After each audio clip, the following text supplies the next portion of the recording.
we must prepare ourselves to seek the truth. Put Jesus first. When you wake up in the morning, put him first. When you're tired, put him first.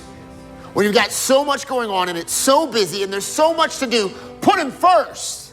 The reality is that you can make it without the things that are stressing you out, but you can't make it without Jesus. You've got to put Jesus first. Before your job, before your desires, before your dreams, put him first. Put him first in your schedule. Then put him first in your finances. Put him first. Jesus will be first one way or the other. The Bible says that one day every knee will bow and every tongue will confess that Jesus is Lord. That means he is first. Everybody's going to acknowledge it one way or another. So why not put him first today? All authorities across the entire universe have to bow to Jesus Christ.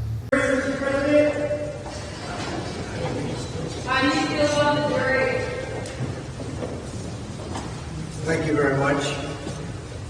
I would say, in listening to the charges from the judge, who's, as you know, very conflicted and corrupt, because of the confliction, very, very corrupt. Mother Teresa could not beat these charges. These charges are rigged. The whole thing is rigged. The whole country's a mess between the borders and fake elections, and you have a trial like this where the judge is so conflicted he can't breathe. He's got to do his job. And it's not for me, that I can tell you.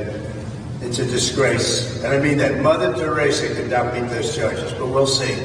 We'll see how we do. It's a very disgraceful situation. Every single legal scholar and expert said this is no case. It shouldn't be brought. And it certainly could have been brought 7 years ago, not in the middle of a presidential election.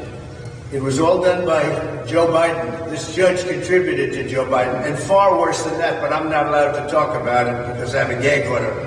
Far worse than that, by 1,000 times worse than that. The worst I've ever heard, but I can't talk about it. It'll be talked about, but I'm not allowed to talk about it. But it'll be talked about in the history books.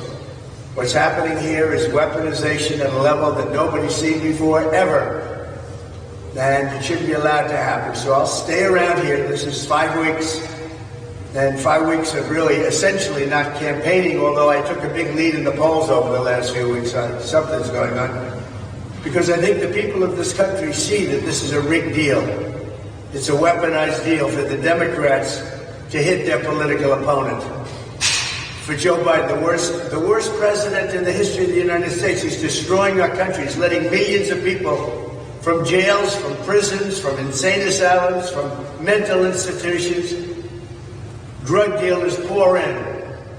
Venezuela, if you look at their crime statistics, they've gone down 72% in crime because they're releasing all their criminals into our country because of this horrible president that we have. And then they have a protest of Robert De Niro yesterday. He's a fool. He's a broken down fool standing out there, and he got maggoted. Are the true heroes. They stood and put their lives on the line for these low lives, for Trump. They lied under oath. They lied under oath. Right. Who lied under oath? What are you telling me? Those two traitors behind you. Excuse me? Those two traitors behind you. They lied under oath? That's right. What are you saying? They're traitors. They're traitors. You gotta, I don't even know how to deal with you, my friend. I don't even know how to deal with you. They stood there, they didn't have to. And there were other ones in there who probably were in with them a little bit too, and they found a way to get around. Not these guys.